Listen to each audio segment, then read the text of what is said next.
2003ko urtarrilaren batetik, 1113 biktima hil dira indarkeria matxistaren ondorioz. Bideo honen bidez, jatorri eta adin desberdinetako gizon eta emakumeek jasaten dutena ikusi nahi dugu. Edozein jarrera matxistaren aurka gaude, eta mundu guztia kontzientziatu nahi dugu. Hau etengabe gertatzen diren egoerak baitira.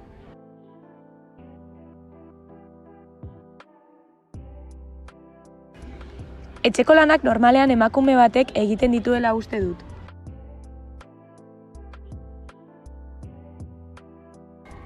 Galdetu diote emakume bati ea umore txarrez dagoen erregela jetzi zaiolako.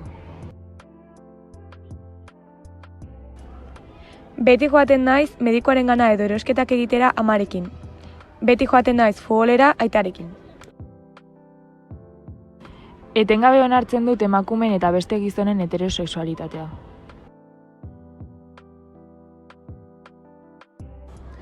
Galdetu diote emakumeren bati seme alabak noizko, gizon bati inoiz galdetu ez diodanean. Uste duzu gizonek eta emakumeek hitz egiteko modu desberdinak dituztela.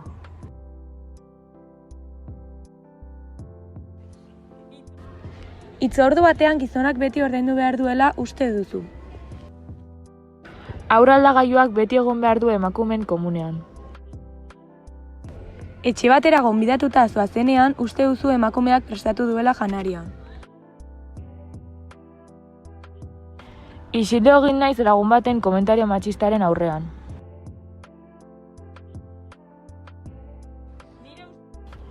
Nire ustez neskak arroxez jantzi behar dira eta mutilak urdinez.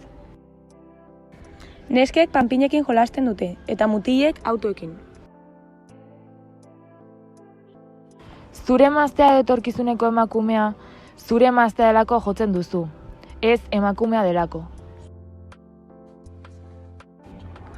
Ume bat jaiotzean mutila bada espero duzuna futbolaria izatea da, eta neska bada dantzaria. Mutil bat eta neska batek kafe bat eta garagardoa eskatzen badute, garagardoa mutilarentzat eta kafea neskarentzat izango direla suposatuko duzu. Indarkeria matxista gaur egun gure artean dagoen arazo ezkutu bat izaten da askotan. Emakumeen aurkako indarkeria jarrera teoriko eta azalpen ugari sortu ditu ezagutzaren arlo guztietan, eta horiek legaren inguruko esparru psikosozialeko laguntzari buruzko eta abarreko neurrien garapena ekarri dute berekin. Eta neurri horiek ezarrita indarkeria hori prebenitu, kontuan hartu eta desagertzen lagundu nahi dugu.